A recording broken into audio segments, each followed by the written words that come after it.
Space. It's cold, desolate, and mostly empty. Everywhere you look, it's just infinite nothingness.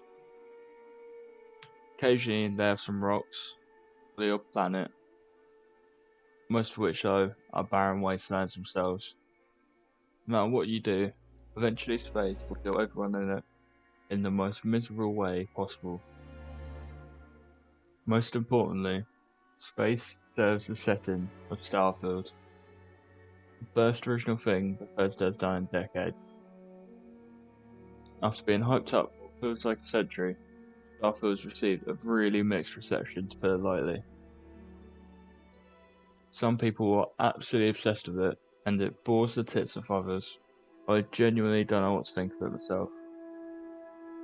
Really just another Bethesda game, like the Elder Scrolls and Fallouts before it, with a few differences. Some let improve it, and others that just make it worse. The combat is the prime example of this. It's basically just Fallout combat, but with no VATs, and instead you can find jump packs, which adds a little bit of verticality. But then again, these are basically the same as the jetpacks you can get in Fallout 4's power armor, and the perks in Starfield are much less impactful than those in Fallout. So in the end, there's nothing really there to talk about. Basically just pick a weapon to specialise into, and you can do more damage with it.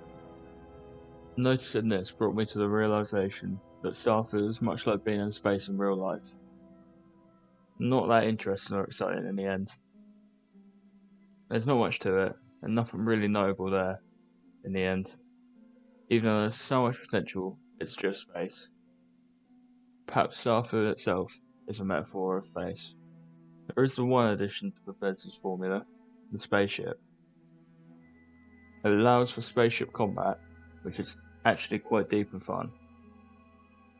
It's based around managing different types of weapons and diverting your limited amount of power to different systems of the ship to do different things. Like powering up engines to try and escape from a losing battle, or improving the recharge on certain weapons to target specific parts of an enemy ship. Like you can target an enemy's engines to stop them, then you can board them for a nice bit of space piracy. But then, as soon as you find the one cool thing, you once again start with nothing to do, because there's absolutely no reason to travel in the ship. You actually can't fly into the planet. You just use it to fast travel from one planet to another. Most of the time, if you want to go between planets, you have to go to your ship, take off, towards the other loading screen, pull up this shitty map to find the planet you want to go to, fast travel there because that's the only way to get there. That gives you another loading screen, only to leave you in the space above the planet. From there you open up the map again to choose a landing spot on the planet, of course bringing you through in another loading screen. Then when you finally land onto the randomly generated planet, this is what you see. Emptiness in every direction, with the odd dinosaur to shoot.